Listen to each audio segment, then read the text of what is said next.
In 1993, I was at his Oasis Music Festival in Plainfield, Wisconsin, and I was dressed up like a clown. And my name was Scooty. I was into doing drug and alcohol awareness, going around to schools to tell people, or little kids, not to do drugs. Hugs, not drugs, you know the big message. Well, after I got done, this beautiful child with the most beautiful eyes in the whole wide world, she looked at me like I was God's wife.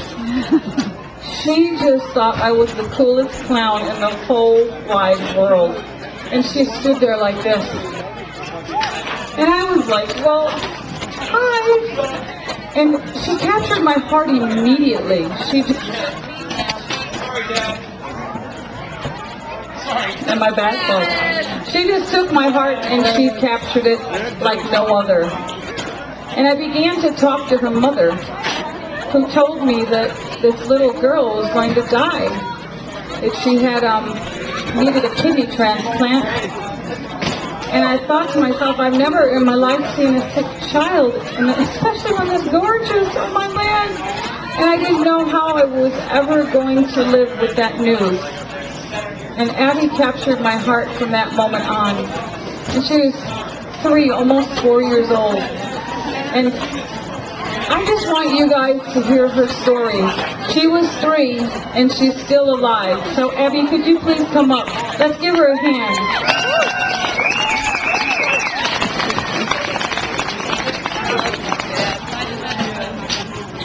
Look at her. Ain't she cute?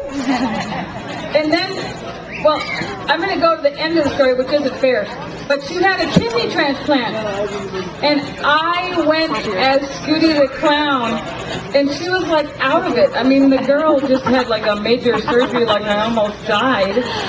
And she looked up and she saw Scooty and she had those same eyes.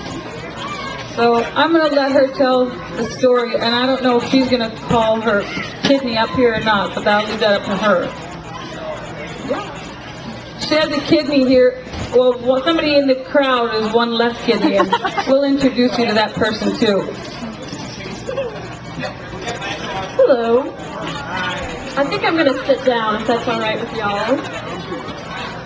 I've been known to be kind of lazy. So I got here the other day. We came from Illinois, and as soon as I saw Debbie, you know, she said hi, whatever. And right away she says, hey, you want to share your testimony? I'm thinking, not really. But when somebody asks you that, you can't really say no. Like, unless you're going to be out of town, you can't say, no, I don't really want to share my testimony. So I was like, well, I'll think about it. Maybe I can come up with some sort of lie of why I won't have to share my testimony.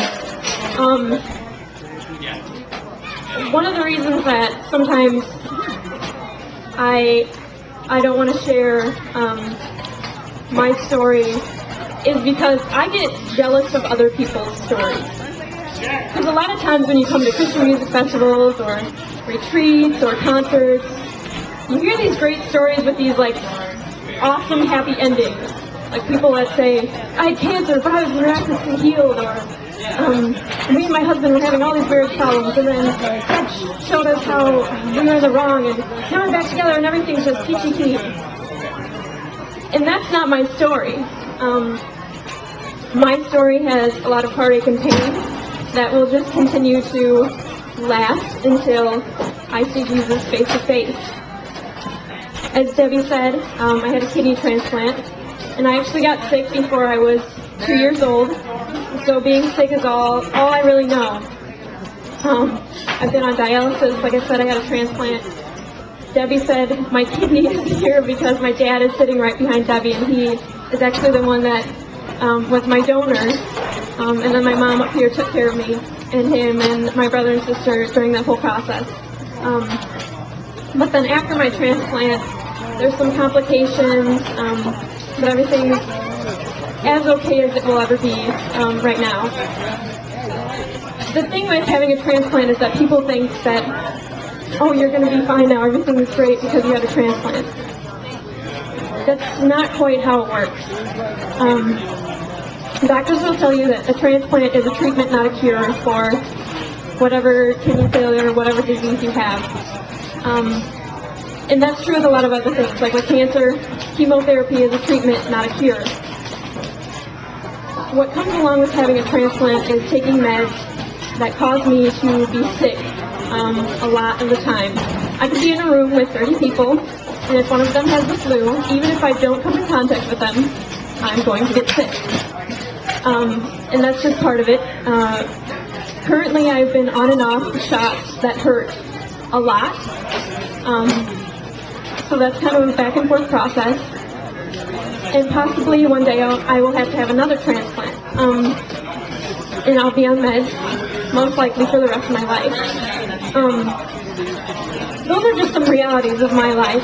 Just some of the reasons why when I share my testimony, I think nobody wants to hear this, because there is no happy ending until heaven. But for me, that's the cool thing. The cool thing is that even though my story may not have a happy ending now, that doesn't change who God is. That doesn't change that He is good all the time, He is faithful all the time. That doesn't change that He can only give good gifts. Even though I'm sick all the time, and sometimes I hate it, and sometimes I complain, truthfully, I wouldn't have life any other way. Because I know that it has brought me closer to God and brought me to this relationship that I have with Him. And because I know that it is a gift from Him, and who am I to say I don't want this? When I was trying to decide if I was going to share my testimony or not, I turned to the Bible. That's just what I do. And I came across some verses that I had highlighted. It's Psalm 73, 23 through 26. And my mom agreed with me that this was kind of perfect for what I was going to say. It says, "Yet I am always with you. You hold me by my right hand. You guide me with your counsel, and afterwards you will take me into glory. Whom have I in heaven but you? And earth has nothing I desire besides you. My heart and my flesh may fail, but God is the strength of my heart and my portion forever." That's how I feel. You know, this body of mine is breaking down. My kidney is continuing to wear out. But God is the same, and He is my portion. He is my Father. He is everything I ever need, and I just can't wait till the day when my happy ending, my beautiful ending does come true, and I see Him face to face, and He says, "Welcome home." So I just want to encourage you guys that this life is tough, and there are a lot of struggles, but I am proof that God is good and God is faithful, and I will tell you that time and time again. Thank you.